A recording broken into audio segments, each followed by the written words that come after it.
ქვეყანაში არეულობა გრძელდება სირიის დროებითი პრეზიდენტის დაპირებების მიუხედავად, შექმნას ახალი მშვიდობიანი პოლიტიკური მომავალი, რომელშიც ქვეყნის ყველა საზოგადოება და თემი იქნება ინტეგრირებული. ძალადობრივი დაპირისპირების შემდეგ პრეზიდენტმა აჰმედ ალ-შარაამ ქვეყნის სამოქალაქო ომში ჩაბმის მცდელობები დაგმო და დადო პირობა, რომ ყველა დამნაშავე პასუხს აგებს.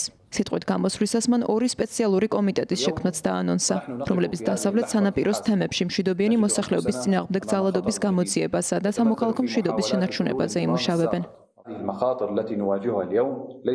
დღეს ამ კრიტიკული მომენტის დროს წინა რეჟიმის გადმონაშთის სახით ახალი საფრთხის წინაშე აღმოჩნდით. მათ უკან უცხო ძალები დგანან და ისინი ჩვენი ქვეყნის სამოქალაქო ომში ჩაბმასაც ცდილობენ. მათი მიზანია დაგვყონ და გაგვანადგურონ. ჩვენ ამას არ შევეგუებით. ამ ადამიანებს მხოლოდ ერთი გამოსავალი აქვთ და უყოვნებლივ ჩაგვბარდნენ. სირია დარჩება ურყევი და ჩვენ არც ერთ გარე ძალას თუ ადგილობრივ ფრაქციას არ მივცემთ უფლებას ქვეყანა ქაოსში ან სამოქალაქო ომში ჩაითრიოს. ვრჩებით ჩვენი პირობის ერთგული და ვისწრაფვით ჩვენი დიადი ხალხის ღირსეული მომავლისკენ.